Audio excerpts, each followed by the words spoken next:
Hey everyone, how are you? This is another episode of the 215 show, and we are here today going over a topic that I believe touches everyone. And I apologize, my allergies are in the way, so I hope that does not distract from the message I am giving you. We are going to be talking about 9 things that you do not say to someone with a mental health issue. Okay. And I say 9 things because it was a top 10 list and I didn't necessarily like number 10. It didn't really make sense. It didn't go, it didn't feel right, for lack of a better word. Excuse me. So 9 things that you do not say to someone that has a mental health issue. Number 1, stop stressing. If it were that easy, we would do it. Now, for those of you who are not familiar with some of my struggles, I have several mental health issues. If it were easy for me to stop stressing, I'm pretty sure I would have done it. Okay. The next one, which is one of my favorites, it's all in your head. I actually agree with this one because it is in my head. It's in my brain, which is an organ and can get a disease just like any other body part. So yes, actually it is in my head. Saying that to someone in a joking manner or in a way that would lead someone to think or get the idea, oh, you're just imagining things. Saying it's all in your head is like telling somebody who has asthma, it's all in your lungs. Well, no shit, Sherlock, it is. That's why I use an inhaler. Or telling someone that takes insulin, it's all in your bloodstream. I'm not familiar with being diabetic or taking insulin, so I just picked bloodstream as the answer. But yeah, it's in my bloodstream. Well, yeah, of course it is. Doesn't make sense, does it? Yeah, it is in my head, but it's not something that's imaginary. Just pop a Xanax. Again, if it were that easy, and I mean, hey, sometimes for some of us it is. We pop a pill and, yay, okay, we're on our way. It doesn't get rid of the problem. It helps you deal momentarily. Sometimes takes the edge off, but you still have the problem. It's not a magic free-for-all pill, okay? Oh, take a Xanax. Well, you know what? Maybe if you were in my shoes, you'd be experiencing and reacting the same way. These are all things that insincere, inconsiderate, ignorant, not your friend, not your family member kind of people say. Excuse me. The next one I like too. What do you have to be anxious about? Or what do you have to be stressed about? If I'm going through something, it's obviously important to me. Just like if you're going through something, it's important to you. I may not say to you, there's people in the world who have it worse than you, which is kind of like, oh, what do you have to be stressed about? What do you have to be anxious about? Is the same as saying, there's people in the world who have it worse than you. Well, saying that to someone who is going through something, having an issue, situation, circumstance, what have you, that is the same, that's important to them. Okay, that is their issue, their circumstance, their problem. It's important to them. It's serious for them. To say, oh, well, there's someone else that has it worse than you. Well, yeah, so what? That's the same as saying, oh, you just got engaged? Great, someone else on the other side of the world has it better than you. Do you say that to someone? Congratulations, I hear you're going to have a girl. Someone else on the other side of the world is whatever. You don't say that to people. It's so inconsiderate. It's very unkind. I'm sure if the person who said that was dealing with something, they would think that that situation that they're in was important and valid for them. Likewise, the same for someone dealing with a mental health issue. Have you tried exercise? I used to. I take that laugh back, only half of it. I used to. Now that I'm getting up in my geriatric age, I will only run if I'm saving a baby from a bear. A damsel in distress on a train track, or if Henry Cavill is at the end of a finish line with a kitten in his arms. Like, there's very few instances or circumstances where I'm going to be running for anything, okay?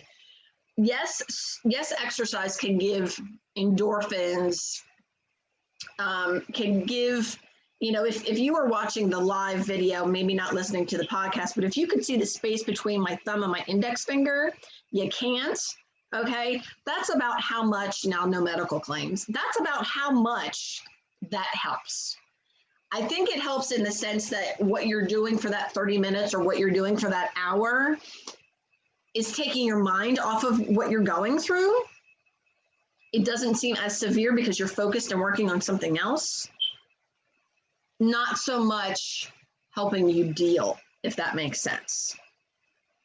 Will you just relax? Again, why didn't I think of that? Literally, if you're listening, I just threw my pen down on the ground. Like, oh, that's a genius idea. Why didn't I think of that? Really? You're making me anxious. Do you realize that by saying this to someone, you're actually doubling their anxiety? When someone is person A and you're person B, when person A is comfortable enough to tell you, person B, about a situation they're dealing with or something they're going through, and they are willing to open up and tell you about that, they're giving, one, you're important to them. You matter. They feel that you're trustworthy and it's safe enough for them to tell you.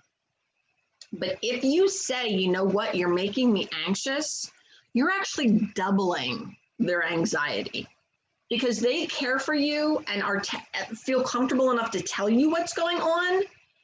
They will care if they are making you anxious. So, oh, you know what, Amber, you're making me anxious. Don't say that because you'll make it twice as bad. There's people out there with real problems. This goes back to, what do you have to be stressed about or what do you have to be anxious about? This is bad for them in this moment. Yes, okay, there's people in third world countries. Yes, there's people who are bajillionaires. People have it worse than you. Is the same as saying, well, people have it better than you. You're not allowed to be happy because people have it better than you. The people who have the best and the most and the best in the world and the worst in the world are the only people allowed to be happy or sad.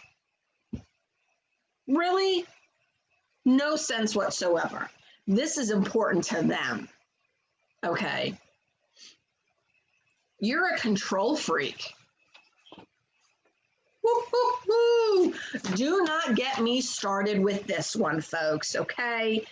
If you are dealing with someone specifically that has anxiety, part of the problem is that they have to be in control, not because they like it, but because anxiety causes you to need to know, not to want, to need to know what the outcome of a situation is going to be, what the end result is going to be. Hey, we're going here on this day, on this trip, on this vacation, but the check that we were expecting in the mail a week or two ago to pay for it hasn't come yet, and it's 2 days till we leave. That's some anxiety. That's someone that needs to be in control and do some legwork to figure out what's going on. We can't just leave it and say, oh, well, it'll be here before we leave.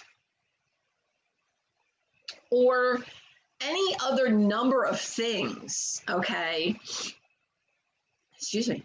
Any other number of things where someone would ordinarily not leave things to chance, but would ordinarily just say, hey, you know what, let's just see how this plays out. A lot of times us with anxiety, need to say, hey, you know what? Okay, there's this event happening. Well, who's going to be there? What time's it at? Is anyone going anywhere afterwards? Are we meeting up beforehand? Just give them the info. Just let them know. Is it going to hurt?